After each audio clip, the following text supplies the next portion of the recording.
Bueno, bienvenidos a este primer oficial video del ingreso 2026 a la Facultad de Psicología UNC. En este video vamos a estar repasando parte del capítulo 1 o de la primera unidad de esta materia y vamos a centrarnos sobre todo en la historia universitaria y de nuestra universidad, la Universidad Nacional de Córdoba.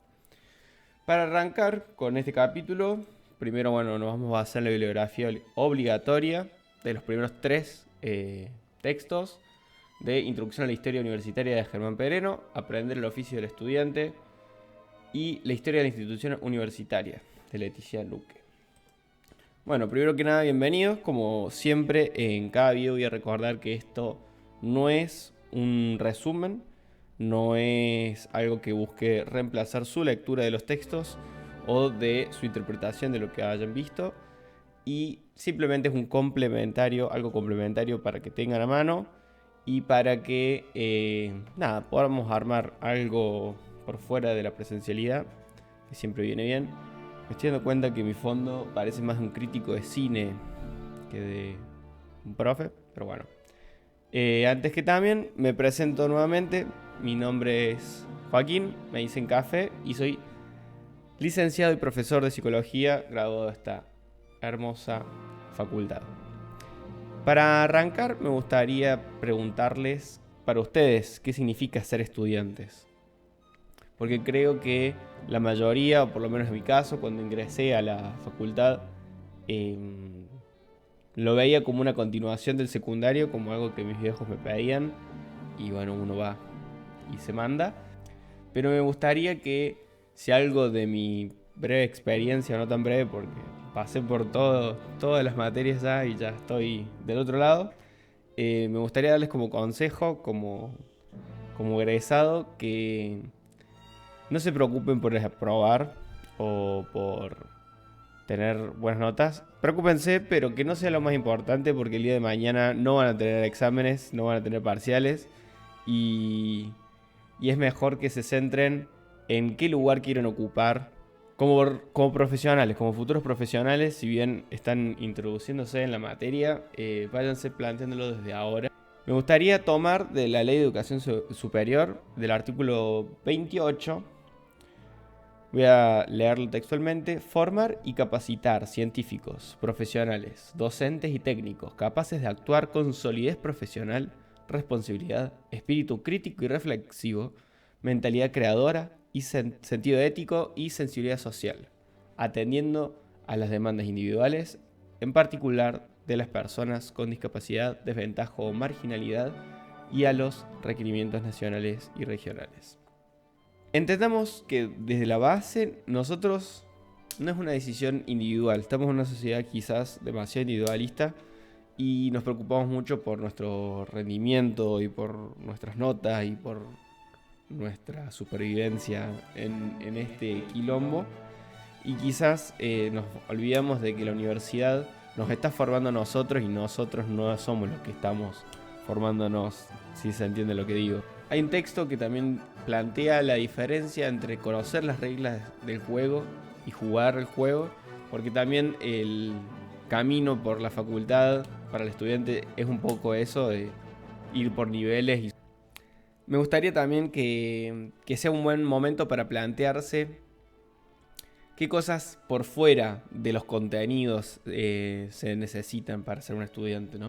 También es importante pelearse con sus compañeros cuando hagan un trabajo grupal o discutirlo a un profesor. Creo que, si bien al principio puede ser incómodo o incluso molesto que un alumno interrumpa una clase, creo que es lo más sano para ustedes, principalmente porque es así como realmente uno se va preocupando por tener una mejor capacidad de entendimiento, de crítica de lo que está leyendo, una mejor capacidad de argumentación, y abrirse a las discusiones realmente es algo que a lo largo de la carrera los profes te van a ir exigiendo. No simplemente no van a interrumpir ni molestar, sino que es algo deseable. En uno de los textos hay un concepto que se le denomina metis, que es el conjunto de aptitudes mentales que combinan el olfato, la sagacidad, la previsión, la ductilidad del espíritu, la maña, la atención vigilante y el sentido de la oportunidad. Todas esas cosas no se aprenden de memoria, no hacen que te vaya mejor en un examen multiple choice, probablemente como los que vayan a tener, pero sí te hacen mejor profesional y es lo que se busca. Bueno, sin más dilación, vamos a ir con la historia de las universidades en general, cómo es que hay edificios donde va gente y aprende más o menos lo mismo y del otro lado salen profesionales con su título y sus Instagram que dicen leak. Y ahí arranca. ¿De dónde sale? ¿Por qué? ¿Por qué existen estos lugares? Simplemente siempre fue así o simplemente estamos en un momento raro donde hay 10.000 personas estudiando psicología en Córdoba. Para que introducir un poco con la historia de las universidades, como dato, una de las primeras universidades del mundo, o la primera, es la de Bolonia en Italia en el año 1088 después de Cristo, y algunas que se mencionan como la de Oxford unos par de años después, de Cambridge en 1209, la de Salamanca de España y la Sorbona en París, Francia. Esas son las universidades como las primeras, como hitos. El conjunto, la palabra universidad viene de universitas, que es el colectivo conjunto de estudiantes y maestros que conforman centros de educación superior por fuera de las órdenes religiosas, comunidad de individuos dedicados al conocimiento. Ahora, si han leído algunos de los textos, también sabrán que está el apartado que se hace referencia a la otra historia, ¿no? Porque siempre tengamos en cuenta que nosotros seguimos siendo una nación producto del colonialismo, el postcolonialismo. En el secundario seguimos estudiando la historia occidental y nos olvidamos que el mundo es más grande. Así que para ir ampliando un poco esa mirada, la verdadera primera universidad de la que se tiene registro es la Universidad de Al-Qarawiyyin. No sé, creo que no se pronuncia así, pero bueno, en Marruecos, fundada por una mujer, por Fátima al-Fajiri, o el-Fajir, en el año 859. Es la universidad más antigua que sigue en funcionamiento. Para que tengamos un poco de contexto de la época donde la actual nos estamos refiriendo, pensemos de la creación de las primeras universidades, qué pasó en el medio, y creo que para destacar conviene hablar de lo que se llamó la revolución científica, que no sé si tendrán muy fresca esta idea, pero básicamente es el punto cúlmine donde el antropocentrismo o la idea de que el ser humano era el centro del mundo, del universo, empieza a tambalear. En esta época tenemos como tres grandes hitos. A Copérnico con la revolución de los cuerpos celestes, a Galileo Galilei y a Isaac Newton como los tres referentes o los tres nombres que aparecen para demarcar esta época. Y para que tengamos una idea de lo antigua y de la historia que tiene nuestra universidad, está la fundación de nuestra universidad en esa misma época. Lo principal que estaría bueno que se lleven de esta etapa es que los conocimientos religiosos y toda la espiritualidad que se llevan muchas culturas se va a separar del conocimiento de las ciencias naturales, que antes estaba muy unido, digamos, el conocimiento de los aprendizajes, cada cultura tenía sus roles muy atados a lo religioso, y hoy en día quizás en gran parte de nuestras sociedades eso ya no sea así, producto un poco de lo que pasó en esta época.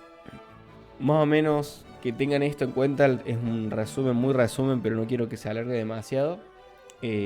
Vamos a pasar sobre las primeras universidades de Occidente que ya empiecen a tener sus principales diferencias, sus modelos, que lo van a ver en los textos. Que por un lado está el modelo alemán o humboldtiano, que principalmente se caracteriza porque se organiza en instituciones públicas, pero con el conocimiento científico como meta, como buscar ampliar su conocimiento que estaba principalmente basado en la física newtoniana de ese momento, principalmente por las ciencias naturales. Luego está el modelo anglosajón, que se asocia sobre todo, si ven películas estadounidenses, como son universidades privadas como la de Harvard, donde es un modelo más flexible y tiene una estética mucho más individualista, ¿no? Las universidades son privadas y la gente se endeuda para estudiar y le da una cierta noción de estatus, pero salen formadas en muchas cosas, no es tanto como acá en Argentina.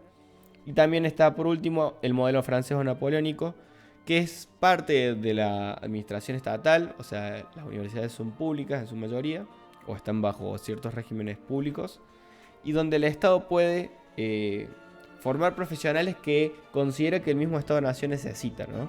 Básicamente es entender que el Estado se tiene que organizar y para ello necesita formar ciertas personas en ciertos ámbitos. Nuestra universidad va a estar mayormente basada en este último, para que tengamos una idea. Hablando propiamente de nuestra Universidad Nacional de Córdoba. Su creación fue en el 1613, para que tengamos una idea, creo que fue la tercera universidad creada en el continente. Y estamos hablando de que Isaac Newton y Galileo Galilei estaban vivos en ese momento. O sea, imagínense la antigüedad que tiene.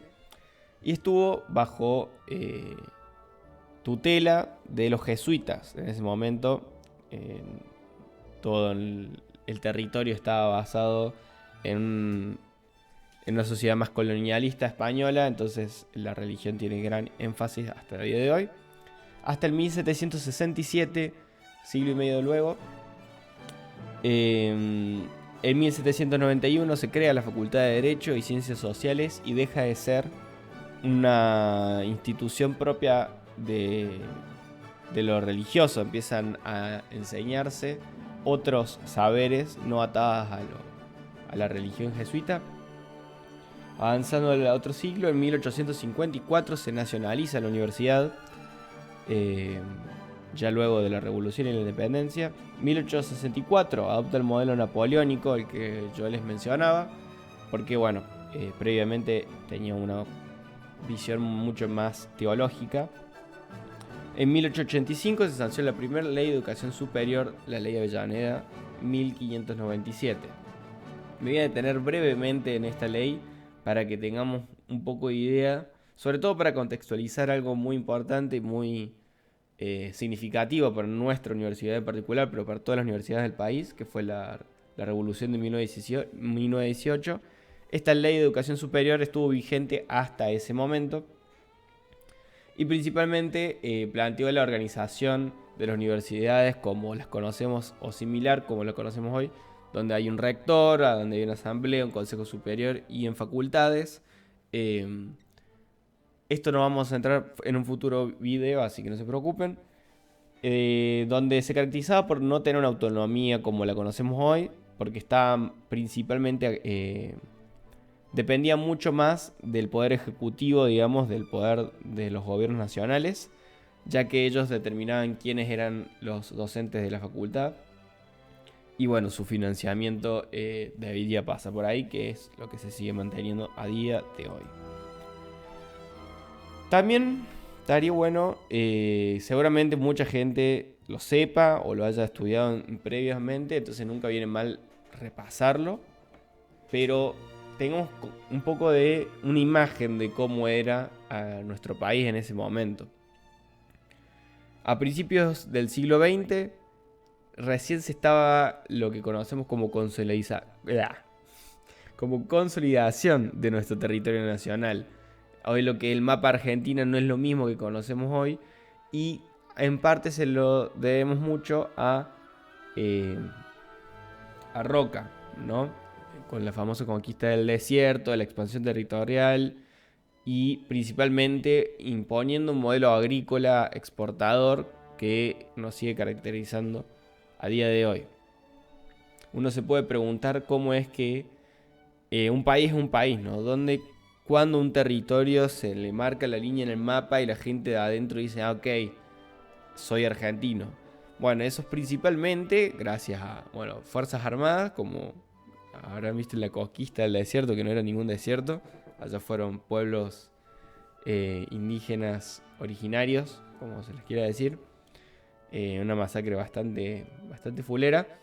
Y las escuelas son principalmente, o su función principal no es el de formarlos o el que ustedes aprendan algo, sino el de crear ciudadanía, el que ustedes se sientan parte de ser ciudadanos. Por eso hay actos escolares a día de hoy y se van a seguir haciendo porque es parte de la organización nacional de cualquier país.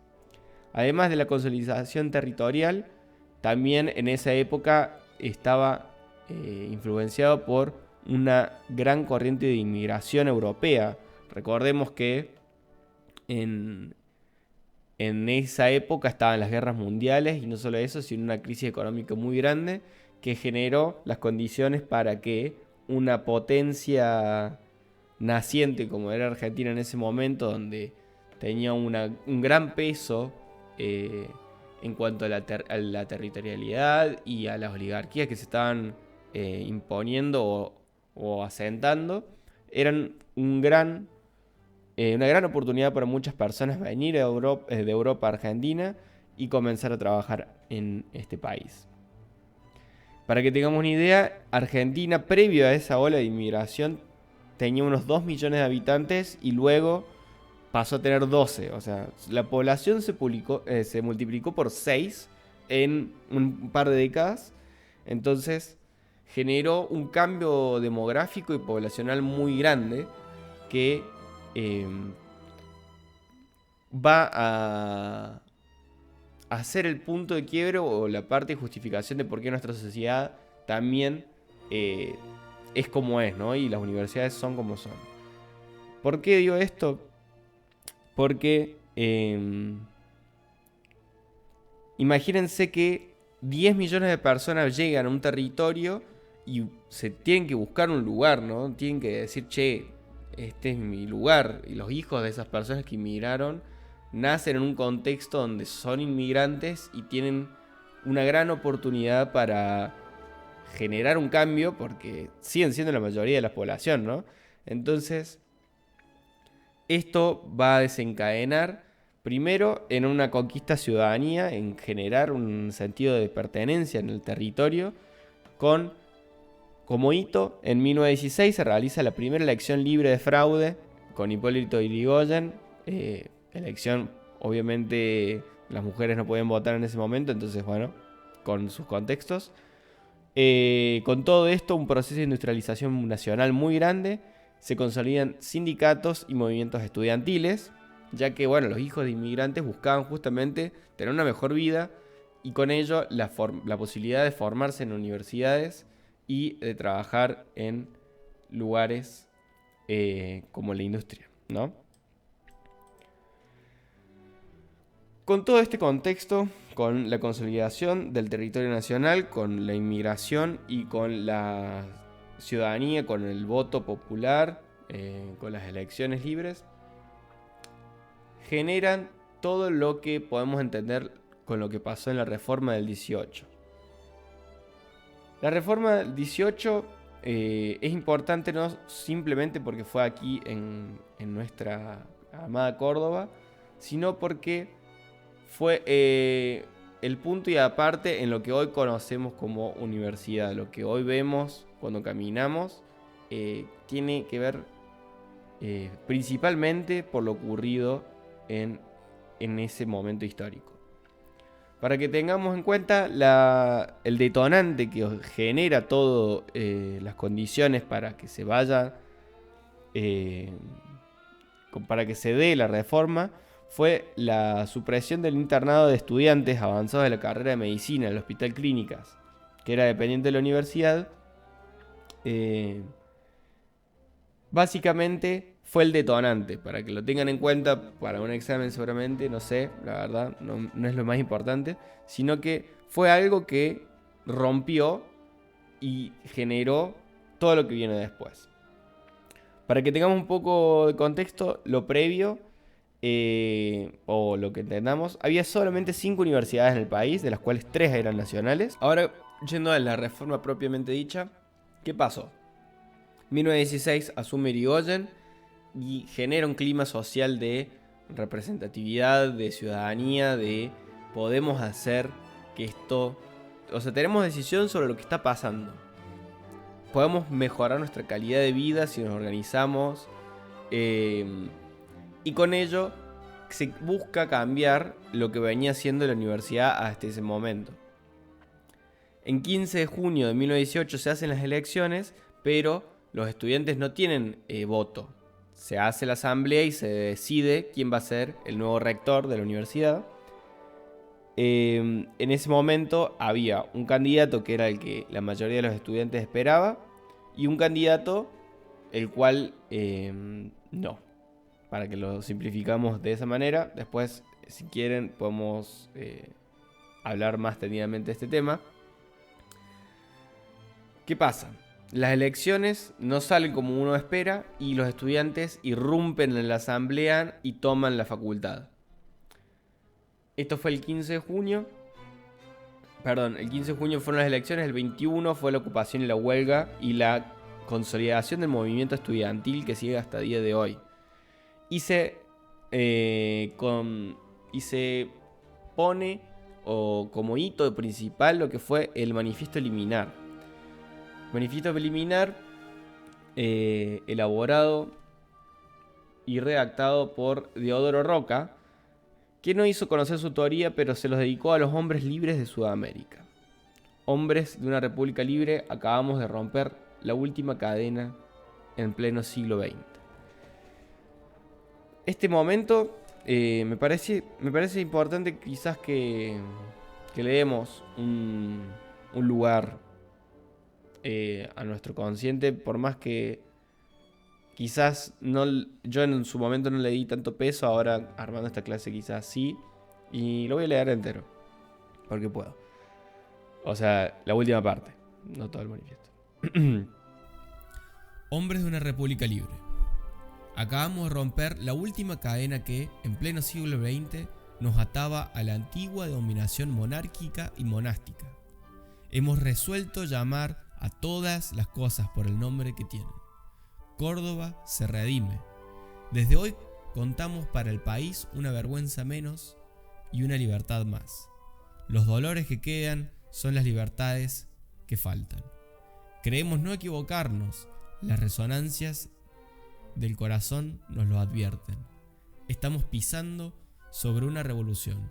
Estamos viviendo una hora americana.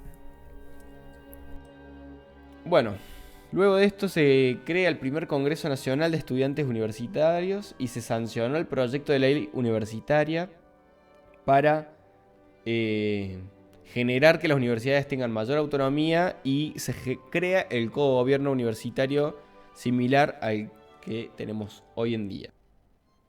Para avanzar un poco y no hacerla más larga, luego de la reforma del 18, en 1943 se genera lo que fue el golpe de Estado o la Revolución Libertadora, como quieren decirle. Y en 1945 se llama a elecciones y, como deben saber, gana Juan Domingo Perón, que por contradictorio que suene, no iba muy alineado con los valores que tenía la reforma del 18 y su forma de cogobierno universitario y su autonomía. Él buscaba justamente tener un mayor control sobre qué estudiaban y cómo estudiaban los futuros profesionales del Estado-Nación. Termina imponiendo su modelo previo, ¿no? La elección de docentes vuelve a estar bajo el Estado-Nación y se mantiene así hasta el derrocamiento de Perón en 1955 y el gobierno de la Revolución Libertadora volvió a entregar los privilegios a los estudiantes y a las universidades, que recuperan la autonomía.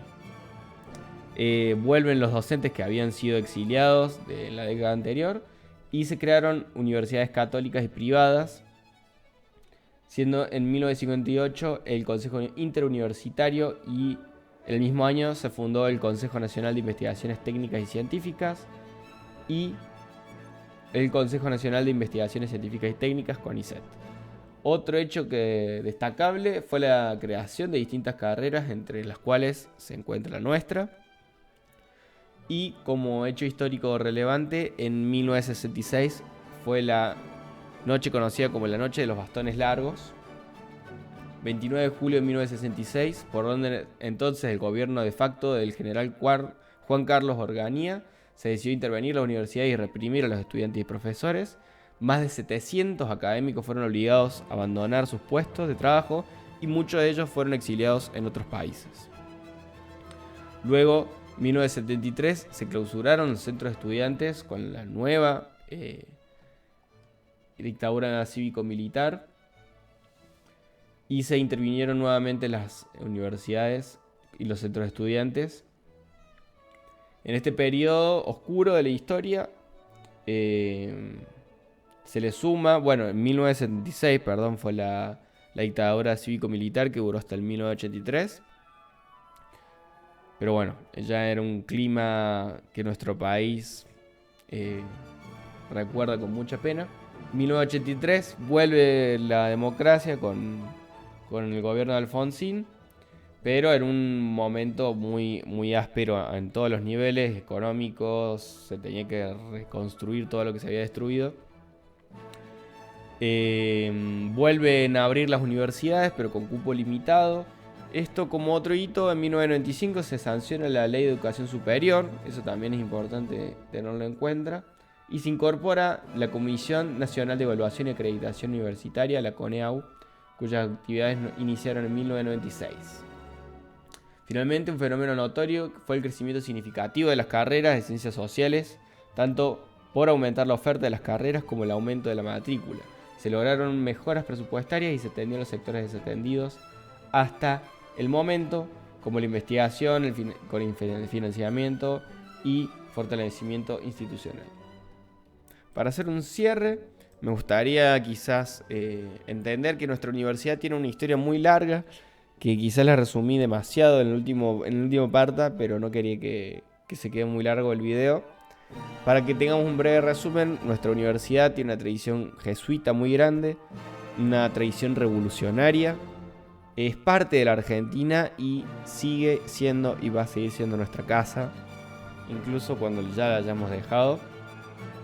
Así que, para hacer un breve cierre, me gustaría que no lean la historia como simplemente hechos que fueron pasando, sino que le den la dimensión crítica y la dimensión incluso emocional que uno como estudiante tiene que ir elaborando, porque fueron estudiantes quienes generaron cambios importantísimos en la universidad y en el país, y eso va a seguir siendo así. Entonces, vean en qué condiciones están no solamente su lugar, sino su país, y qué pueden hacer ustedes para mejorarlo. Así que con esto me despido. Cualquier consulta pueden dejármelas abajo. La clase, las diapositivas también van a estar a su disposición si así los quieren. Sé que me enrosqué un poco porque no quería que se termine quedando un video muy largo. Creo que igualmente lo va a hacer. Y en el próximo video vamos a estar viendo la organización de la universidad y la historia de la psicología en Argentina. Así que gracias por quedarse hasta acá, si es que se quedaron acá, si no estoy hablando solo. Y nos vemos en el próximo video. Hasta luego. Y gracias por ver. Se me lengua la traba, güey. Ahí está. Ahí está.